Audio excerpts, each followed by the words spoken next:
Live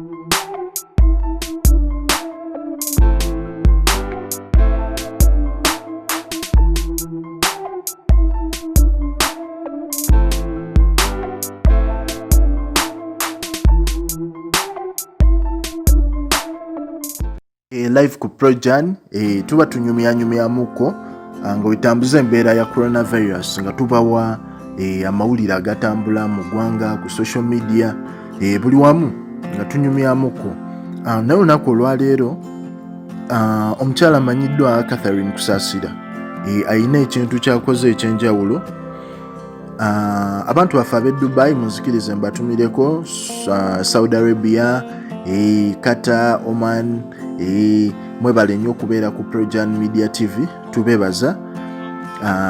Naye omukyala Kusasira ekintu kyakoze kyo kyanjawulo, naye simanyi oba kikyabadde abaze. Ffenna tumanyi nti omukulembeze yavaayoko, ayina luli lwe yali ku TV, yavaayoko n'agamba abantu abasobola asobola okufunayo emmotoka ezi 4-wheel drive naddala zi Land Cruiser babe nga baziwa Ministry ey'ebyobulamu gezaako okubanga nga tugezaako okulwanyisa akalwadde ka coronavirus. Ministry ey'ebyobulamu ebenga at least esobola okwakisesinga ebifo ebyenjawulo ng'erina ku mmotoka eziwera. Abantu abamu tebannavaayo kijjumbira naddala ku bagagga be yali ayogeddeko companies ezisinga. Naye olunaku olwaleero kyewuunyisizza nti omukyala amanyiddwa Catherine Kusasira, Catherine Kusasira avuddeyo n'agamba nti awaddeyo emmotoka ye, okitegeera, emmotoka ye eya Land Cruiser V8 Museveni gye yamuwa emabegakaawo, okitegeera,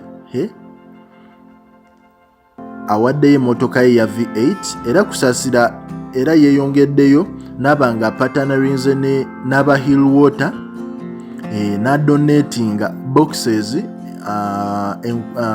500 boxes of mineral water okusobola okufacilitatinga abantu abalwadde abagezaako okubanga balwanyisa akalwadde kano aka coronavirus n'abantu abali mu ddwaliro nga bagezaako okujjanjabibwa. Byebyo ebimu ku Catherine byakoze, era tumwebaza. Ekintu kyakoze ekyo kya mutima gw'amaanyi kubanga muganda wange Land Cruiser V8 ogiwaayo si kyangu, naye nga Catherine tukwebaza kyokoze. Ffe tusiimanga Projan kubanga olina ettaffaali ly'oyongedde mu kulwanyisa ekirwadde kino ekya coronavirus. Nyiga akadde tusobole okuba nga tukwatagana, nyiga akadde aka notification osubscribinge olikinge, tusobole okuba nga tukwatagana mu mboozi zaffe ezinaddako. Njaba mbatumirako nga bwe nabagambye okomentinga erinnya n'ensimu oli, nja kuba nkusindikira ku bubaka nga tunyumyanyumyamuko. Kale weebalire ddala.